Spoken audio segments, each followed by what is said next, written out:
Hello, Iveta here. Today I'm going to show you how to use amazing casting resin for casting silicone molds, like this one. This one that I have here is in white color and it's 16 fluid ounces or about 473 milliliters of resin in here. It comes in two parts. And it's very simple to use. You simply have to measure out equal parts of part A and part B. They give you little measuring cups too. Mix them together and then pour it into your mold. So let me demonstrate. Unless the mold specifically says how many milliliters of fluid you need to fill it, it's usually really hard to know how much resin you're going to need. So I usually like to get out a few other molds like these two that have smaller elements in them. That way, if I mix up a little bit too much resin for this one mold that I need, I can then use it up on smaller elements that I can always use another time, like these little buttons, for example, always come in very handy. So do these little embellishments. So I'll set these to the side and have them ready in case if I need them. My guess would be, just from experience, that this one is going to need somewhere around 20 grams of resin. So I'm gonna aim for about 12. These little cups have measuring lines on them, so it goes up to 12.5. So I will do 12.5 of part A, and then another 12.5 is going to take me up to 25. So I'm just going to pour it up to there. So I'm going to start by pouring part A up to 12.5 mark.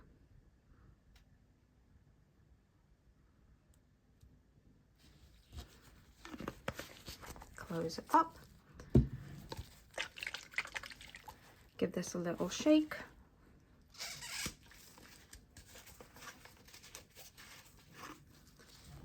And then do another 12.5, which will take me up to 25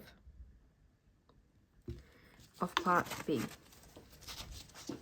Once these are combined, I will use a mixing stick to stir them up.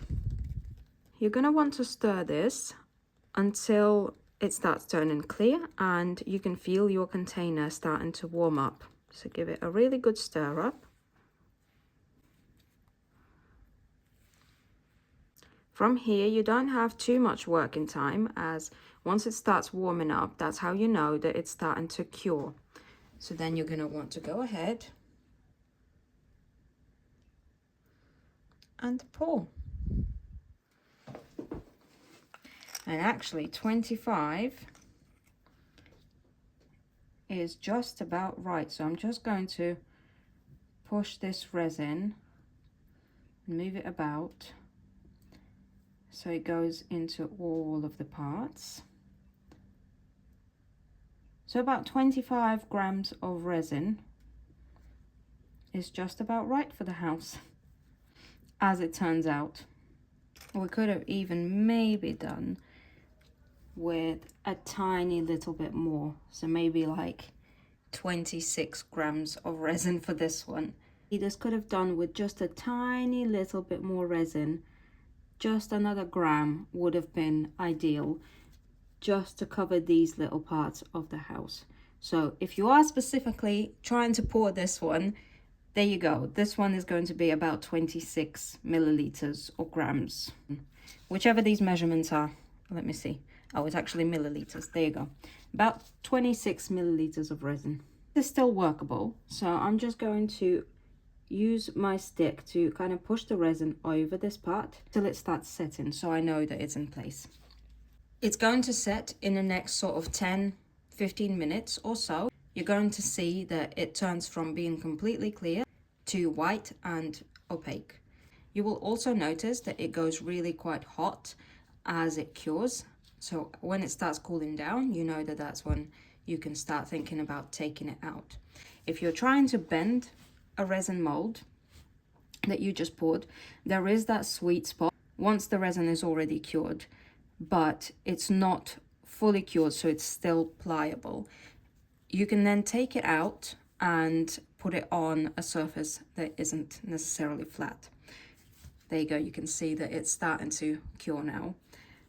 If, however, you leave it to cure completely and you go to take it out, it's completely hard, it's not bendy, but you want it to be bendy, you can use a heat gun and reheat the plastic so it softens up and then make it pliable again.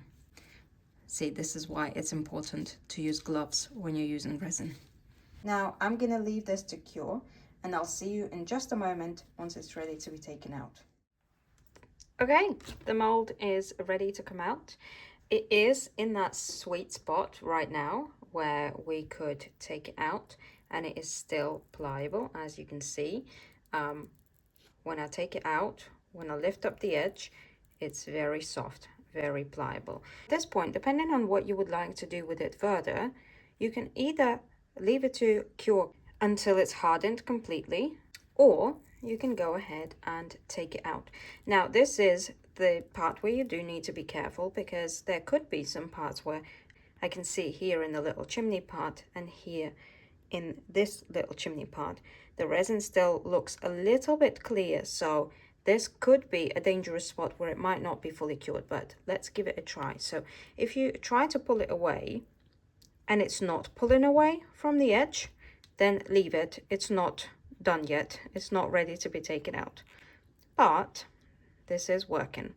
Then, as you can see, this is that part where we could have used that extra gram of resin to pour this one mold, but it still works. It's still usable. It's just a little bit thinner than the rest of it, but it still works.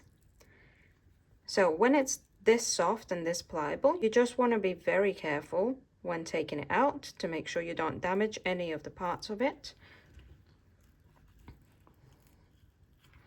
But again, like I said, you can just let it be and take it out once it's fully cured. But there you go. Ta-da! It's done. We have our gorgeous, gorgeous mold, and you can do this with literally any silicone mold. This resin comes in different finishes, so I also have clear cast here, which is going to give you completely clear molds. We have to play with that at some point. The process is going to be the same, but I believe this one takes a little bit longer to cure. So this one is going to take about 8 hours to cure. It comes in tan color or black color, depending on what project you're working on, what the plan is for what you're going to do. You might want to choose a tan color or a black color. But these three, the white, the tan, and the black, are going to work exactly the same. Same process, just a different color. Now, once you've poured your mold, if you then want to paint it with acrylic paints, I would recommend is using a spirit-based cleaner like methylated spirit or isopropyl alcohol to degrease the mold before you put anything else on it. So simply apply a little bit onto a cloth, wipe it down. Also, if you're gluing this down onto a box or something like that, get a little bit of sandpaper. Scuff the back with sandpaper so that your glue adheres properly to the plastic. Once you've scuffed the back and degreased the mold, I recommend using Pentad bonding primer to prime your casting, and then you can go ahead and you can paint it whatever colors you would like to. I hope you enjoyed this little tutorial.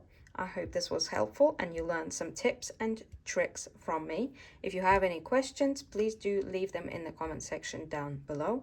If you would like to see more of these kinds of tutorials, also let me know, because I'm more than happy to make more of these on different topics.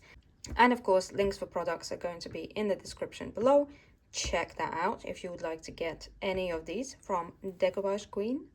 And I hope to see you next time. Bye!